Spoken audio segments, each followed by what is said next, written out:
কুড়িগ্রামে নিজের মেয়েকে হত্যা করে প্রতিপক্ষকে ফাঁসানোর চেষ্টা বাবার। বিস্তারিত দেখুন কুড়িগ্রাম প্রতিনিধির পাঠানো প্রতিবেদনে। কুড়িগ্রাম সদর উপজেলায় জমিজমা সংক্রান্ত বিরোধের জেরে প্রতিপক্ষকে ফাঁসাতে নিজের মেয়েকে খুন করার অভিযোগ উঠেছে এক বাবা মায়ের বিরুদ্ধে। এ অভিযোগে নিহতের বাবা জাহিদুল ইসলাম সহ ৩ জনকে গ্রেপ্তার করেছে পুলিশ। সোমবার রাতে এক সংবাদ বিজ্ঞপ্তির মাধ্যমে এ তথ্য নিশ্চিত করেছে কুড়িগ্রাম জেলা পুলিশ।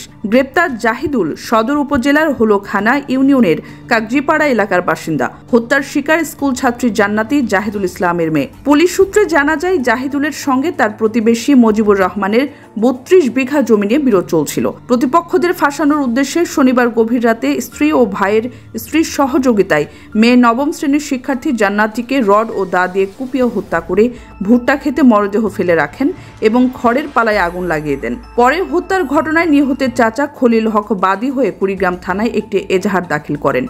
এজাহার দায়েরের পর কুড়িগ্রাম থানা পুলিশ ঘটনাটি তদন্ত শুরু করে। তদন্তের এক পর্যায়ে পুলিশ জানতে পারে প্রতিপক্ষকে ফাঁসাতে নিজের মেয়েকে হত্যা করেন বাবা মা। কুড়িগ্রাম জেলা পুলিশের মিডিয়া অফিসার ও ভারপ্রাপ্ত কর্মকর্তা ডিবি বজলার রহমান বিষয়টি নিশ্চিত করেছেন। তিনি বলেন, মামলার তদন্তকারী অফিসার কুড়িগ্রাম থানার ভারপ্রাপ্ত কর্মকর্তা হাবিবুল্লাহ ও ডিবি পুলিশের একটি টিম তাৎক্ষণিকভাবে অনুসন্ধান শুরু করে মাত্র ৪ ঘন্টার মধ্যে ওই ঘটনার মূল রহস্য বের করে। এই ঘটনায় নিহতের বাবা জাহিদুল সহ মা মোর্শেদা বেগম ও চাচি শাহিনুর বেগমকে গ্রেপ্তার করা হয়েছে। আসামিরা আদালতে স্বীকারোক্তিমূলক জবানবন্দি দিয়েছেন বলে জানান বজলার রহমান।